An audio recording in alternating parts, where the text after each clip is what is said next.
Canto 5, Control of Speech. The 27th Aphorism.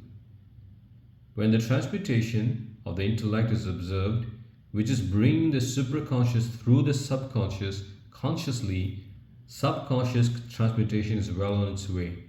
This is not the end, this is only the beginning. Before the actual transmutation of the sexual fluid becomes conscious, the subconscious mind must be thoroughly schooled in the laws of transmutation, schooled by the inner knowing born from the superconscious mind. For this, a qualified teacher is needed. The Guru, the dispeller of darkness, gives the keys. The pupil is ready to unlock the final doors to his unfoldment.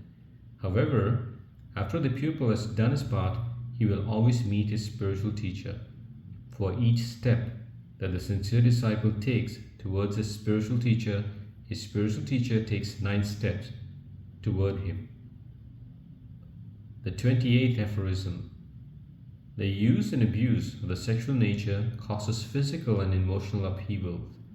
Speaking without due consideration and discrimination causes intellectual and psychic upheaval. Therefore, the control of speech is the second step in the transmutation of the creative forces. Speech is the second step in the transmutation process. To speak is to create, as to think is to create. Both go hand in hand. As a child is to man and woman, so is word to thought. Hence, the control of the mind and tongue is of the greatest importance in the transmutation process. The 29th Aphorism. Excessive talk overloads the subconscious mind, thus making it extremely difficult for the superconscious to express itself. You know what it is to have a basement full of things you have no use for. This basement may easily be compared to your subconscious mind. Thoughts and words can be compared to things. In your basement, you have a furnace that supplies heat to the entire house. Your furnace can be compared to your superconscious mind. If your basement is too congested, you may not be able to get the furnace to light it and heat your home. So it is within the storehouse of your subconscious. Silence lends itself to understanding. It allows you to perceive, then cognize. For it is not true that we talk excessively in our efforts to understand what we are talking about. The 30th Aphorism. Observation is the first faculty of the awakening of the superconscious regions.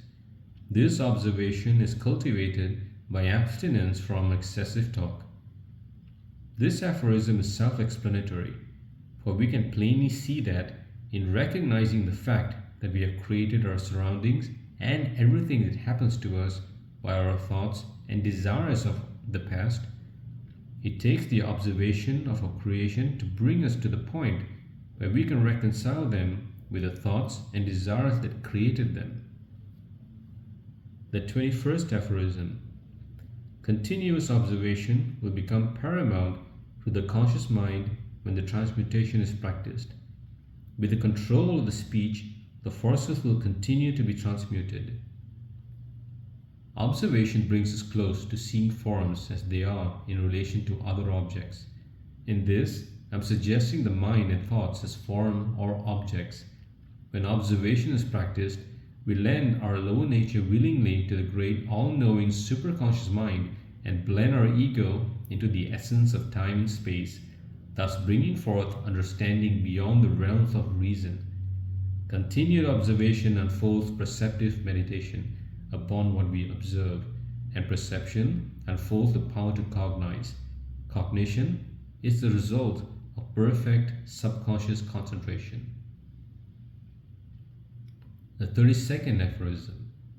Transmutation brings the superconscious mind close to the conscious plane through the subconscious or the conscious mind. Then a conscious understanding of the subconscious mind as a unit is acquired. All the forces of the body, having been centered within, without suppression, allows the real self of man to unfold from within freely. When time stops and space is no more, the consciousness comes into focus. Then the being comprehends the secrets behind the laws of transmutation of the creative forces into their highest forms of expression. The 33rd aphorism. The final goal of transmutation is to actually have the creative self ever reproducing, consciously absorbed by the bloodstream. They then feed the brain and stimulate the mind. This results in a consciously conscious comprehension of the function of every current in the body as well as every thought wave, their actions and reactions. When this occurs as a physical process coupled with well-qualified understanding, your results will be unshakable and real. There is not too much I can add here, except that when the fluids are transmuted, it gives added food and energy to the physical body as well as stability to the emotional body. Through the transmutation process, you will be able to control the emotional body, understand it, and use it freely as a vehicle to work out the effects of past causes. When the realization of the self, samadhi, is experienced, all the teachings herein will be clearly understood. The consciousness will reside in the inner being, which knows nothing of the instinctive and intellectual natures, yet it cognizes all form. You will have the peace which surpasses all understanding and be able to look within and without simultaneously. The grand fulfillment of this incarnation awaits your command over your instinctive and intellectual natures. Our men and women of the New Age, which is just dawning on this earth, will understand the laws of truth written within the lines of this treatise as if they had always known them. They will lend their life willingly to the awakening of the inner self into the realization of the true self, from whatever faith or creed they may be found. For truth, as it is, knows no creed, knows no reason, knows no person. It is only known by the knower, and the laws given him in these few pages are designed to bring forth knowers, those who know that they know, not from intellectually remembering the words of others and recreating them as their own, but from their own experience.